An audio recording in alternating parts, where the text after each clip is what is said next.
Amigos televidentes, a esta hora saludamos a Paulina Recalde. Ella es analista política, también es directora de la encuestadora de perfiles de opinión. Bienvenida, Paulina, gracias por haber aceptado esta invitación.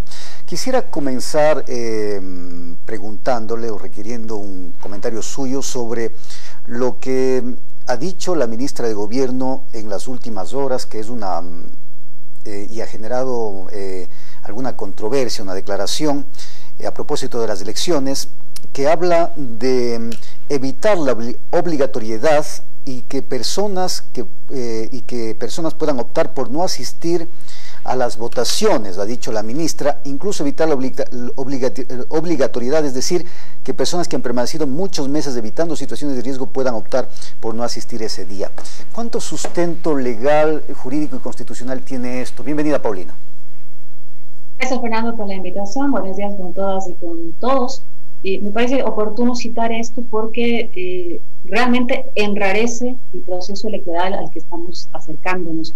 No es mi área la del derecho, pero me parece que queda claro que, aunque ha dicho que no va a haber un cambio taxativo en que sea opcional el voto, pero que la ministra de la Política, la ministra del Interior, anuncie que podrían decir que la población que haya estado evitando riesgos, es decir, todos, y que haya estado resguardándose en este periodo, nuevamente todos, podría quedar en libertad de decidir si concurrir o no. Me parece que es un mensaje extremadamente complejo y riesgoso en términos democráticos y políticos. Democráticos, ¿por qué? Porque de algún modo es responsabilidad, no de algún modo, de total modo, es responsabilidad de los poderes del Estado, del Ejecutivo, el promover la participación, y una declaración de esta naturaleza lo que haría es causar el efecto contrario.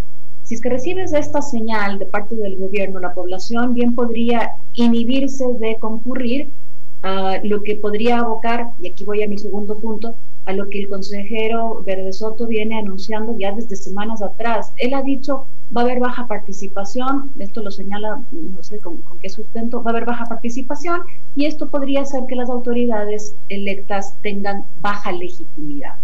Esta combinación es preocupante porque estamos viviendo, como dije, crisis democrática, crisis institucional, y lo que más necesita el país en este momento es un incentivo para la participación en el proceso electoral, que es el que define cuál es el horizonte. Además, sí, bueno, además yo entiendo, yo tampoco soy abogado, pero hay una prohibición constitucional, o habría una prohibición constitucional para esto, porque el artículo 62 de la Constitución establece la obligatoriedad del voto.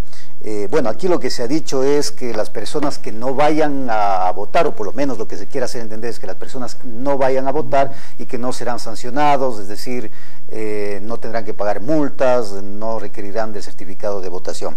No obstante, esta situación, Paulina, ¿cómo está el electorado en este momento? Porque yo pude ver algunas encuestas y sondeos de opinión en el sentido de que no sé si me equivoco, pero hay mucho desencanto de la población en torno a lo que está haciendo en este momento el actual gobierno en lo político, y también a los actores políticos que ya han salido a la palestra a propósito de la designación de las precandidaturas. ¿Qué opina usted? Bueno, Perfiles de Opinión no ha hecho mediciones recientes, justamente lo que estamos desesperando, esta definición de la papeleta para que los ensayos sean mucho más cercanos. Pero yo creo que hay que leer el tramo completo, es decir, lo que ha sido durante estos 3 años y que se ha ido acentuando en el último año, este desencanto, sí, como bien dice, con el gobierno nacional, cifras inferiores al 10% en términos de credibilidad y en términos de aprobación a la gestión alrededor de esta cifra, confianza institucional muy golpeada, muy desgastada, expectativas respecto al futuro agravadas en los últimos 2 años y aún más intensas con la crisis sanitaria y con la pandemia. Y entonces me parece que lo que tenemos de aquí en más para este año es poco promisorio. Creo que estas expectativas y esta aprobación a la gestión del gobierno solamente podría afectarse aún más. Y respecto al desencanto, como usted lo ha mencionado, con la clase política, sí vemos un distanciamiento con los partidos políticos desde hace 2 años, durante todo este trayecto también, y por eso es que esto calza con lo que hemos dicho en la intervención anterior. Si ya hay este distanciamiento con el gobierno, con el ejercicio del poder, con las instituciones y con las organizaciones políticas, le hace muy poco favor a la democracia que haya este desincentivo para que la población participe y se interese. Paulina, el hecho de que exista en este momento 19, porque bueno, en principio se hablaban de 18 binomios, de 19 binomios con precandidatos a presidente y vicepresidente, ¿qué idea le da en un país,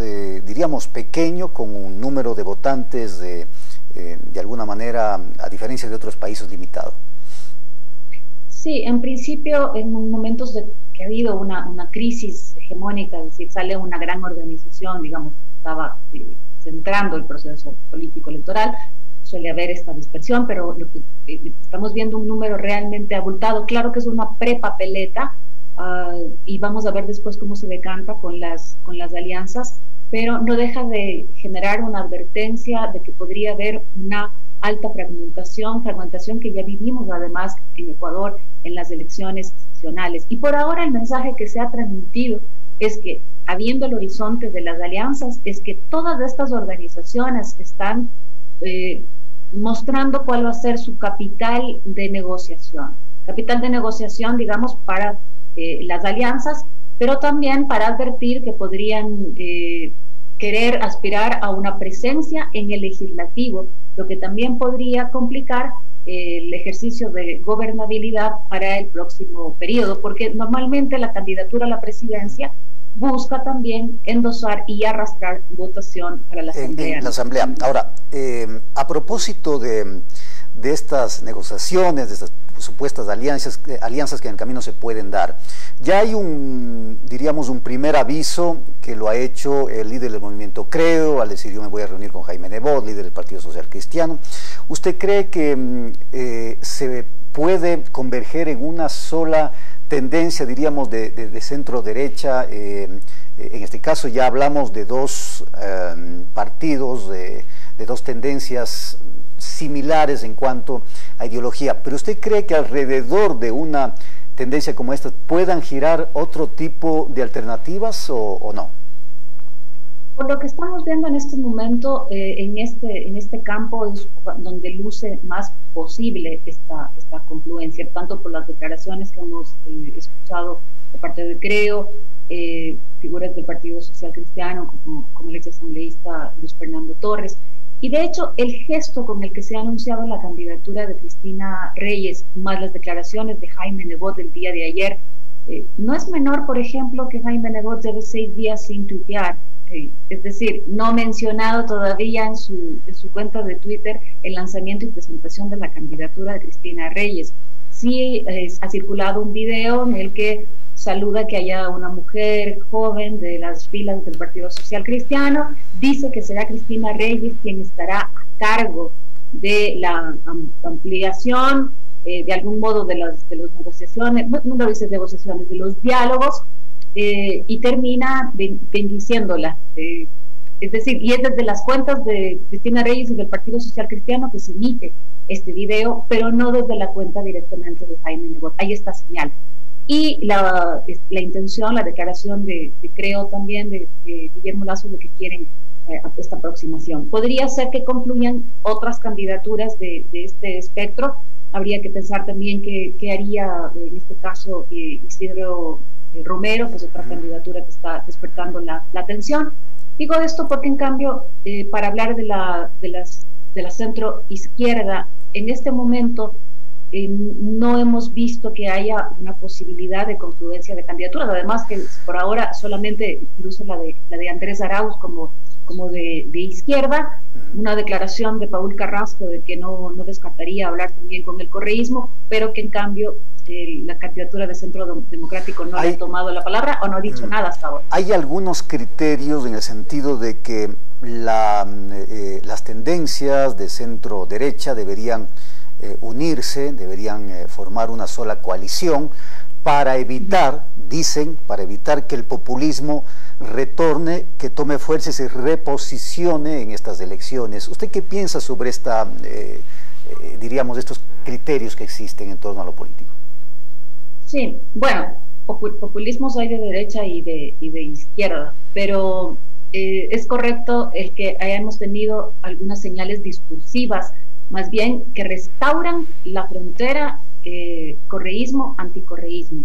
Recordemos que el desistimiento de candidaturas como la de Álvaro Noboa, que era otra candidatura que había despertado la atención, hace mención a esto. Declina Otto Sonnenholzmer, que era otra figura alrededor de la cual se esperaba, se preveía una unidad. También se despidió hablando mal del correísmo. Y estas señales en varios de estos actores más bien apuntan a que lo que buscarían evitar es que el retorno del correísmo, de la revolución ciudadana. Y en este caso el correísmo, evitar que... Correcto. Que los parece ser que ese es el incentivo que están usando discursivamente varias de estas figuras para pedir que se junten en una o dos candidaturas. Por ahora las más fuertes, insisto, de ese lado están las que hemos mencionado, Creo, PSC, una expectativa en torno a la candidatura de Avanza, pero no perdamos de vista el factor o el rol de bisagra que podría estar jugando la candidatura de Pachacuti.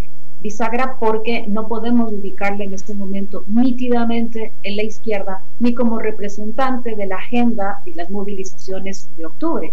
Por eso es que tuvo ese primer nombramiento de candidatura a la vicepresidencia, que más bien daba un guiño, un coqueteo con la centro derecha. Entonces, este rol de bisagra también hay que prestarle atención para ver qué alianzas, qué otras alianzas podrían organizar. Muy bien, gracias Paulina. Paulina Recalde, directora de la encuestadora Perfiles de Opinión, analista política. Vamos a hacer una pausa en Telerama Noticias y tendremos más para ustedes. No se vayan.